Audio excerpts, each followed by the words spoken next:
Hello and welcome to Ula Tea Leaf Readings. My name is Lenor and tonight I'm going to be reading your tea leaves. This is a horoscope for Cancer. If Cancer is your solar, lunar, ascendant/rising sign, then this is a message for you. Okay, let's get started.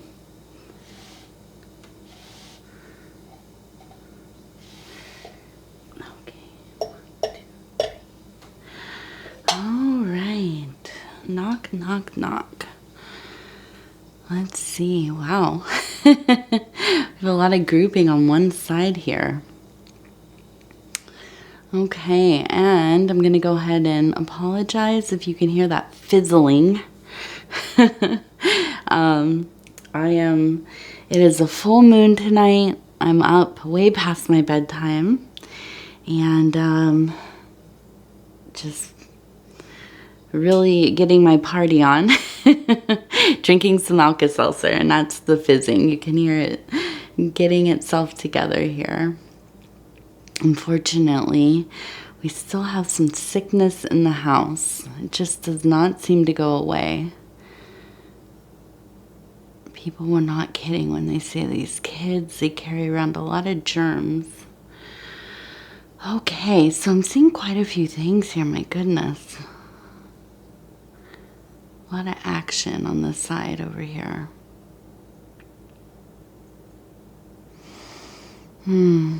Okay, so where are we gonna start? I wanna look. Okay, so I want to start with this large eye. Okay, we have a large eye here. I think that this is maybe a person. To me though, this is strange. It almost looks like a leg bone. And I think it's the femur. So I'm seeing some other things here. But it's funny because it ties so much into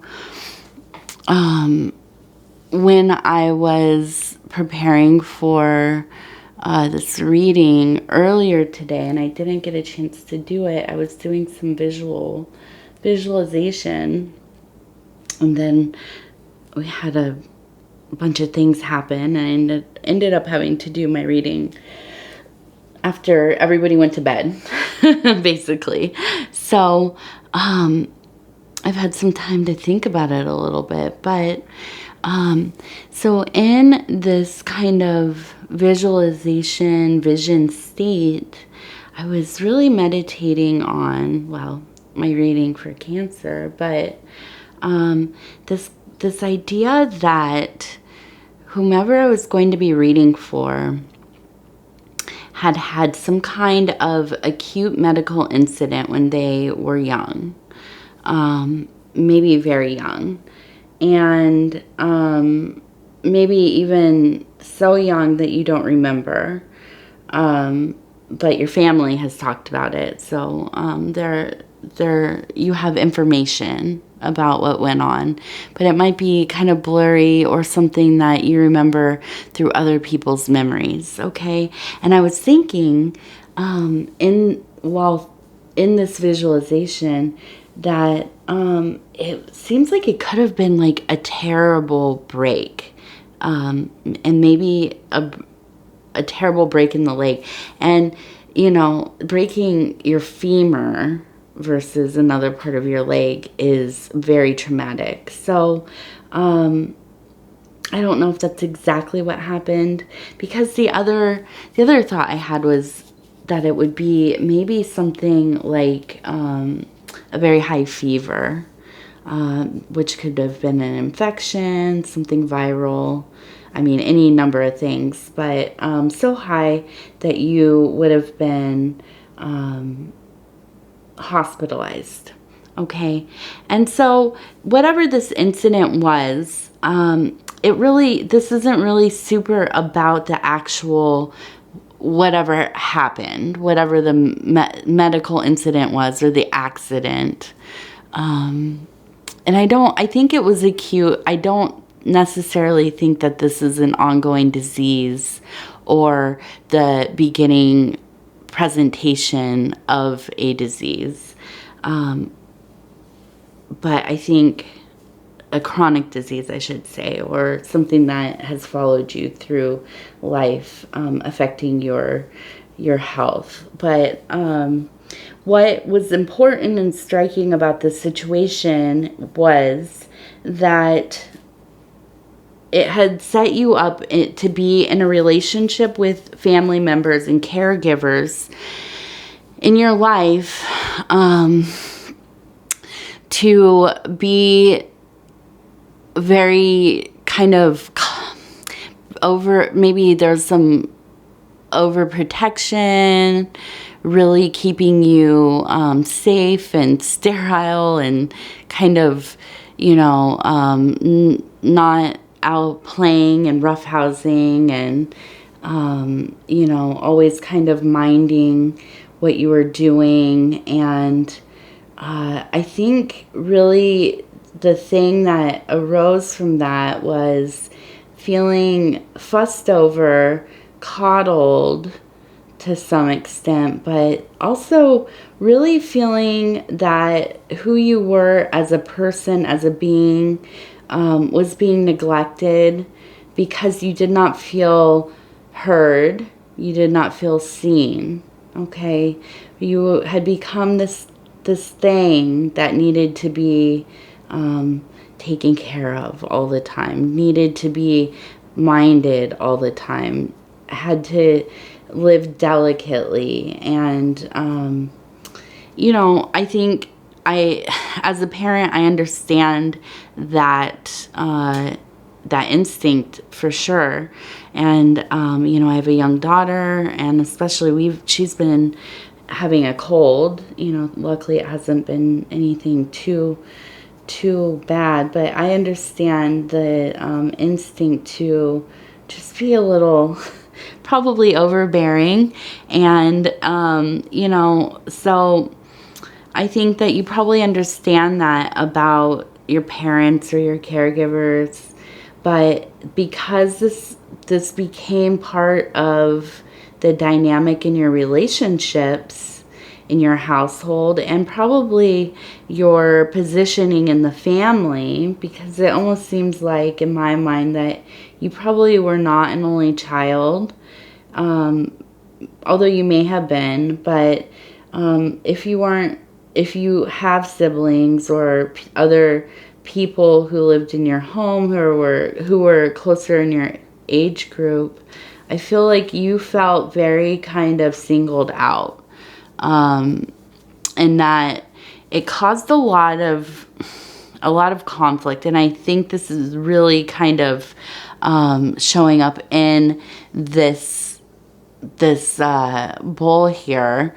I also see kind of this figure that's raising this the same eye or leg bone that we were talking about. And then we have another figure that is kind of down here, also raising their arms in this kind of battle with one another. Okay, and I think that you felt like you had to probably fight pretty often to be noticed in a way that was not just this kind of, you were frail or fragile and, kind of just, get this image of being carried around in a pocket kind of thing, and I think that's been difficult for you. And carrying that into your elder years, I think that there was probably an amount of rebellion that happened. And I think that's where a lot of this conflict, came about, because you really did have to fight to, get out of that kind of posture. And then in returning to, getting out of that rebellious stage, returning into the family. I think that, you know, to some degree you've had to settle back into being viewed to some degree as maybe, I don't like to say the word weakling, but I feel like that's kind of what you have felt like, you know, and I don't think they've said that to you, but I feel that, you know, you've had to overcompensate because that's kind of, you know, maybe a bit of a complex that has arisen over, you know, in those early fundamental years. Okay, so I think that you have spent a lot of time trying to prove yourself to be, you know, a tough and capable person. And now when we turn this, the same bone or eye, it looks like it's being held by a dragon. Okay, and I think that the situation has kind of created sometimes a really kind of reactionary, high kind of anger. I think just almost like, you know, you just can't stand it for one more second, and it's very reactionary. And I wonder if this has been something where you've had to kind of even move away from your family. Maybe you went away to college or moved to another city, another state, another part of the world even, who knows. But whenever you do go back, or whenever you have a family gathering, or you travel home for that, or they come and visit or whatever, you kind of lose a little bit of the self-work that you have been doing for these years. And I think that you can be set off a little bit more easily. It's like, you know, our families, they know how to press our buttons if they know it or not. And oftentimes I think they do know it. But I think that you have been probably around your family a little bit more. And I think this is why this is coming up. There's a feeling of just kind of annoyance, anger, maybe some resentment. But also on the flip side of all of this, because you are an aware person, because you are a person who has probably spent quite a few years working on self, refining some of these modes that you can get in, these emotional zones that get a little chaotic for you. I think that this is a good reminder, and really helps emphasize those places where you do need to do the work. And I feel like this time around, it's less about externalizing these big feelings of, you know, just raging out, or, you know, losing your patience, or whatever it is.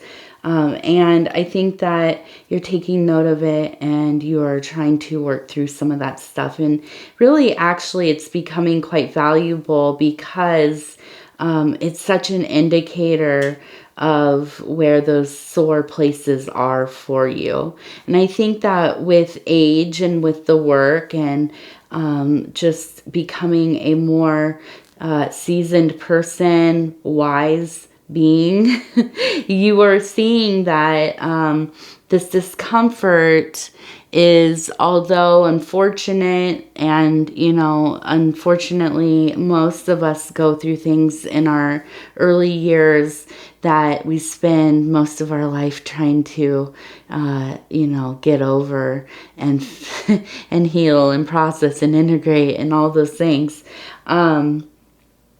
You see the value in, you know, what has gone on in your life, okay? And you're seeing the value in the necessary work.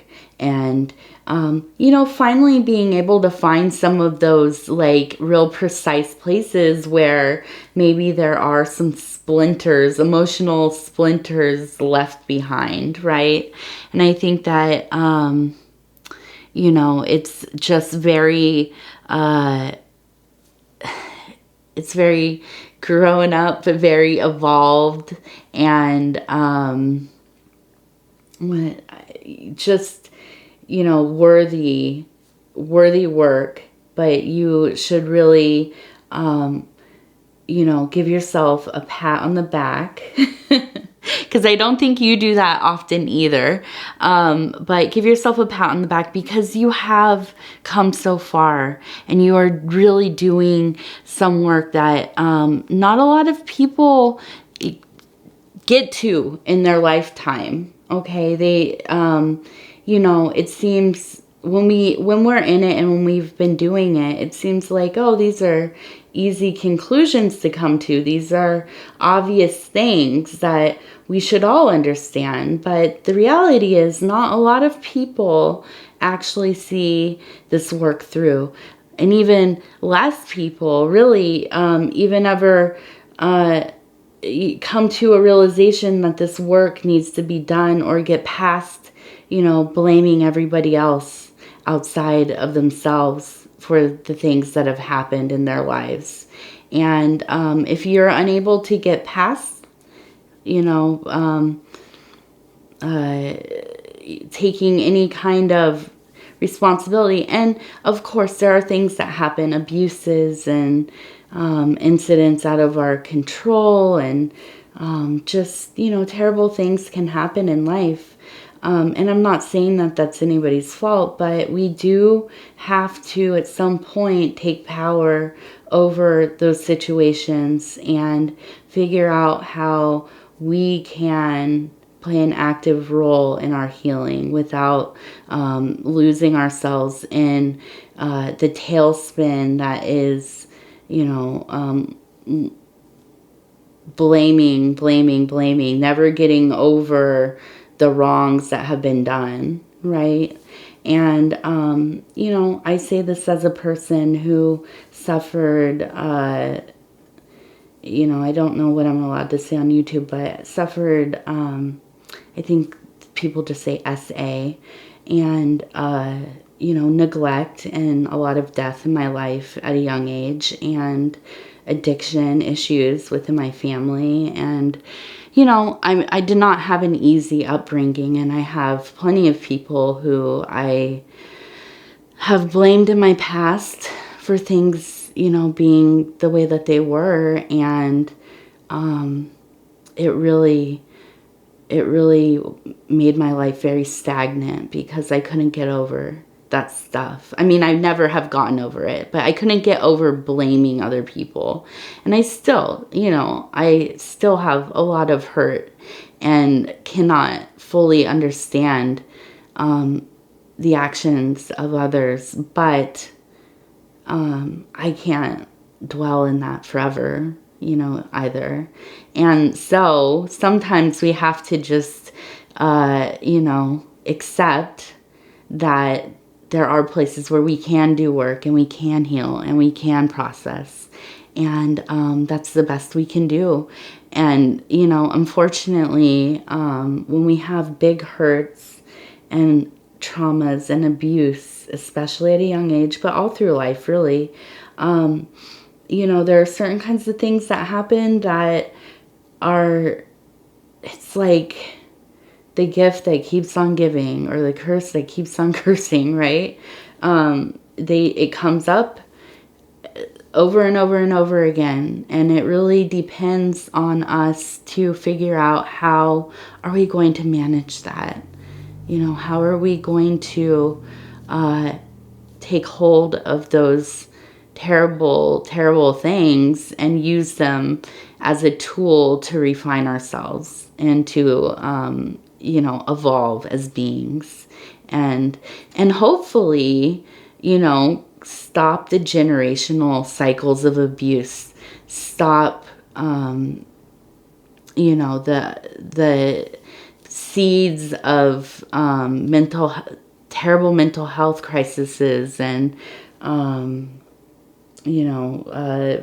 continuing abuses and whatever, just destroying our lives, just destroying lives and destroying the lives of the people who are in our lives, because this stuff is like, it's like shrapnel. It gets into everything. But, we can do things to help ourselves, dig our way out of it. And so I think that, you know this, and I feel like I'm preaching to the choir probably, because I feel that at some point in your life, you've decided that you're not going to be that thing that needs to be taken care of all the time. You don't need people to manage your life. You don't, you're not, you're for this world, right? You're here, you're alive, you're capable. And so I think that, you've really come so far. And when you come around your people and your family, especially if they are not in your everyday life, it's so easy to get back into those places. It takes us right back. And I forget what the term is for that. But, it is a phenomenon. It really is. So let's see. What else do we have here? I see a person. It looks like walking. And I'm going to pull this down so I can see a little better. Kind of almost looks like person chasing after what looks like a bird, like some kind of bird here.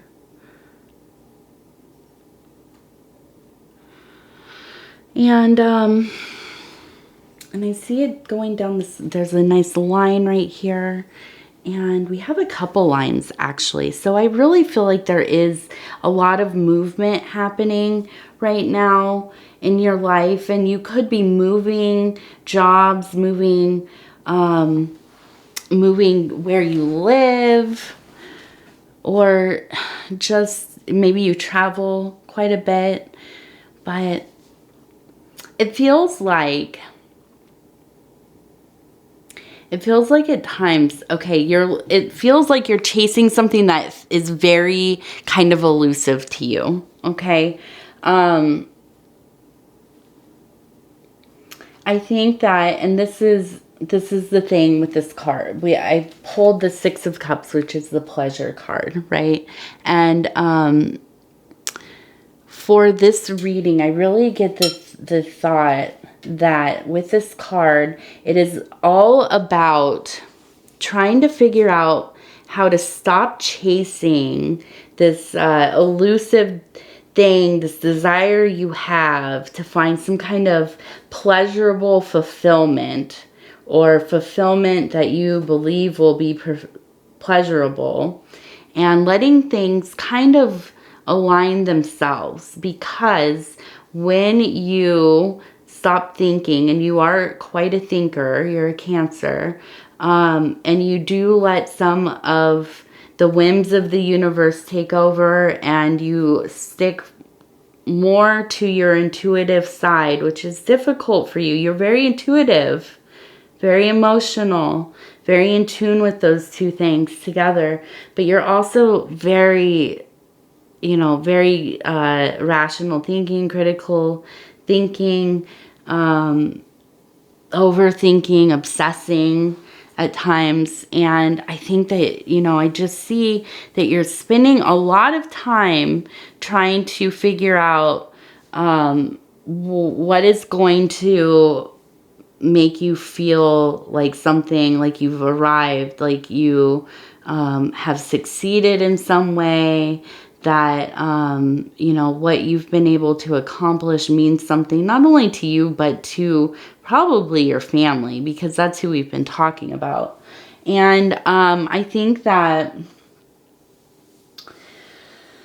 I just feel this like, there's just like such a deep hope and desire for confidence and satisfaction kind of together. But I think that the more that you're chasing this thing around, and I think that the other part of this is that you have not been very good at communicating how you're feeling, maybe to yourself, but to other people as well. And I think that, that maybe working on how you talk to other people, maybe practicing being vulnerable, being, honest and laid open with your emotions with somebody who is safe. And it does take practice. Somebody might laugh at the idea of, I have to practice being vulnerable. I have to practice, communicating with somebody not in a formal setting, okay? Just with peers or a loved one or your partner. But really you do, okay? We all do. And especially if you're a person who hasn't always been very social, or, maybe you were the quiet one in the group, a little bit shy, reserved, whatever it is. You didn't have a lot of practice with communicating beyond the, just the kind of surface level small talk. Or maybe even that needs to be worked on too. I don't know. But I think that it's I think with you, it takes a lot for you to say what you mean and mean what you say.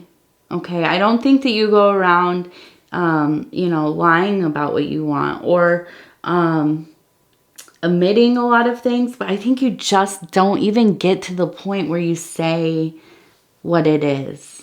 Okay? And I think that also just feeds into that loop of frustration, never really catching, again, that elusive bird. It's not easy to catch a bird when you're chasing after it, right? They fly away quickly. So I think just, oh my goodness, just this idea of succumbing to the situation, letting things come to you, line up in such a way. But also, there's that need for practice with the communicating, with how you're relating to other people. And really, I think, gosh, it's like, I think if you just maybe spoke to at least the people that you care about, if you just spoke to them how you speak to yourself, and with that internal dialogue, let some of that out, and do practice. Find somebody in your life that is safe. Even if it's a stranger, maybe that's safe. Just some random person on the internet, or I don't know how else you meet a random person this day and age. Maybe you take like public transportation, some random person in public transportation or whatever. And just practice being like very just honest, open, blunt. Talk to them like you would talk to yourself, okay? And I think that you'll find, amazingly, you more often than not will be accepted for who you are and what you have to say. I know it's scary to share your private sectors of self with somebody else, and I think a lot of times it's a lot about the rejection, or just not even, and this maybe relates back to the beginning of the reading, not being heard. Maybe somebody you're afraid that they're just not even going to want to listen to you, okay? To not be received, to not be honored. And what I'm saying to you is that it's worth trying, because it's no life to live if you can't communicate some of that stuff. Okay. I want to look at this over here. Let's shift to something a little more light, I think. And it looks like to me, it looks like a rainbow, but also, interestingly, it looks like two animals kissing. Right here, one, and there's the little face, and then it's kissing this other one. They're coming together and they're holding hands and they're forming a pretty little rainbow. Okay. And I think that, this isn't necessarily about anything romantic, although maybe it is. Maybe, maybe you're struggling in that department, or maybe your relationship is, sometimes strained, and it's probably because a lot about this communication stuff, not fully exposing yourself, or, allowing them in, that kind of thing. And I think that even just these little movements that don't have to be big, exaggerated, over the top gestures. I think just little pieces, sharing little pieces, being a little more vulnerable. That's really in the subtle, that's where the magic is happening, right? And I think that, I personally believe that in seeing this formation, and just really, in my feelings about this reading, I think that this will be really successful for you. And, sometimes you'll be met with resistance, and sometimes people aren't going to always like what you have to say, but that doesn't mean that you're not being successful. Sometimes, you have to go through some of those difficult conversations, or exposing parts of yourself that are not as, easy to accept, right? But that's, when you love people, when they love you, or you're growing a love, right? You're not always going to like parts of each other. And it's not about changing that, or, especially not hiding it either. But being able to, I don't find some kind of middle ground, figuring out if this is something that both of you can accept within each other. And you'll be stronger for it, for allowing yourself to express these things. And maybe it will be met with just, love and reassurance and being supported, and it won't be, difficult at all. I mean, that could be true too. But, I think just working on kind of really, and this doesn't have to necessarily be a romantic situation. I think that this could also be really just telling your family how they have made you feel. And not, this is where we talk about things like I statements, right? And if you don't know what that is, go and look it up. But, it's something that is used in therapy. So you don't come in hot and, are making people kind of get all, armored up because you're blaming them and telling them, oh, this is what you did, and this is, but things like, I feel like maybe, this was not how I should have been treated, or it's, things like this. So it's disarming. Okay. So talk about how you're feeling. And, you know, I think that this could really be really about resolving some things with this deeper family relationship. And especially, my goodness, if you're within my age group, or, you know, into middle age, it's, you know, and I'm almost 40, so I'm like middle age, but, as you're getting older and having your own family, or, you know, your kids are getting older and expect to be around their family more, or know their extended family more and stuff, there's, you know, there's gonna have to be some healing happening, hopefully. And also, you know, when we get into the second part of our life, and hopefully, you know, God willing, we make it that far, you know, we're hoping that there's enough things that have been resolved so that we can really begin to deeply enjoy life more, because you just are more settled the older you're getting, okay? More settled, more insightful, have more of an idea of what is important to you, and so on. So getting rid of some of those blockages, and really getting to a place with your family members where you can discuss things and get over them, and have, you know, at least a relationship that is cordial, or, you know, not super problematic. That relieves a lot of stress, okay?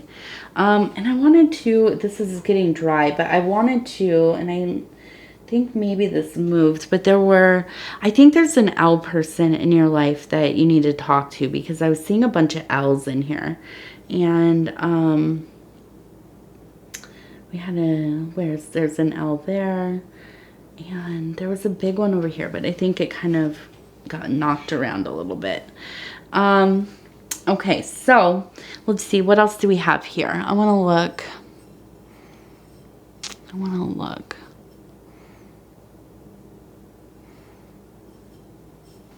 And this is so silly. I'm just going to bring this up because it's a thought I was having as I was talking. But, and this is odd. So if you're listening still to the reading and it does relate to you, I want to say that I feel like there's something about where you feel like you're not a good gift giver. And like, you feel really self-conscious about giving gifts. But I think that you actually really could be a wonderful gift giver, because I think you're very discerning about the things that you get for yourself. Like, you really look into like what you research what you want, look at all the fine details and all that. And I think that it seems like you have some kind of gift coming up that you want to get, or something's happening where you're going to be getting a gift and you are getting anxiety about it. I just want to say that I think you'll be a really good gift giver if you just buy something that you yourself would like. Okay, and I know that's advice people give, and it's kind of silly, especially if you have like very specific interests. And the person you're buying for maybe doesn't. But I think that really, if you give something that is something that you find thoughtful, that you would love to receive, that you would be, you know, stop trying to figure out what they would want. Think about what you would want. And that, I know this is like really off topic, but yeah, okay, now let's see. I'm seeing clusters of 2, 2, 2. And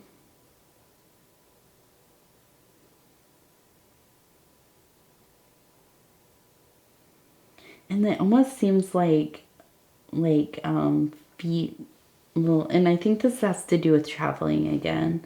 So we have 2.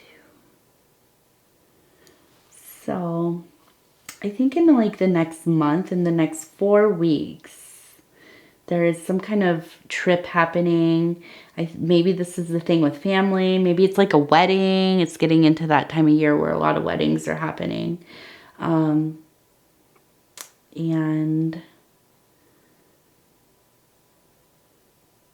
Easter is coming up as well.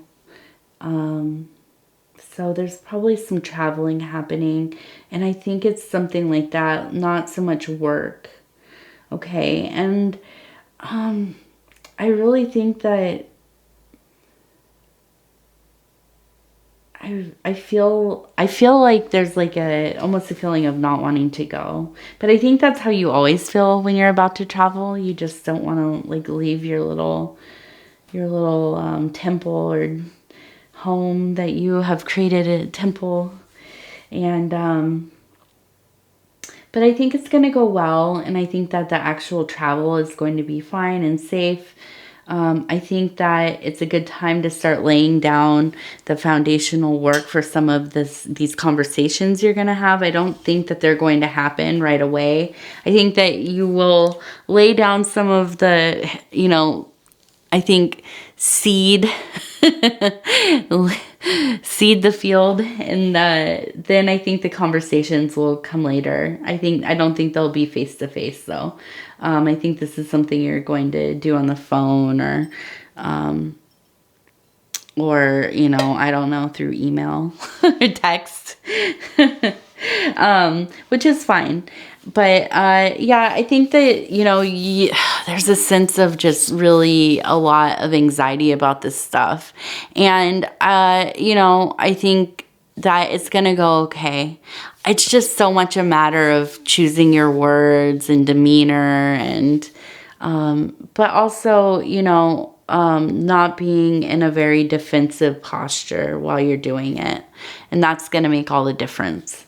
Okay. All right. Well, I want to thank you so much. This has been a really long reading. I am always so thankful for being able to do these readings, and I'm also very honored. If you would be so kind as to like the video, it helps me get into the algorithm, and I appreciate that so much. If you have not subscribed, please think about doing that. You can hit the little bell. It'll tell you when the next videos are coming out. And if you'd leave a comment, let me know how you're doing. Tell me some stories. Tell me, did you break your leg really badly when you were a kid? I don't know why that came up, but has maybe one person that watches it that will be the story. I don't know. But yeah, just let me know. I love hearing from you guys. Okay. Thank you, Cancer. We will see you again very soon.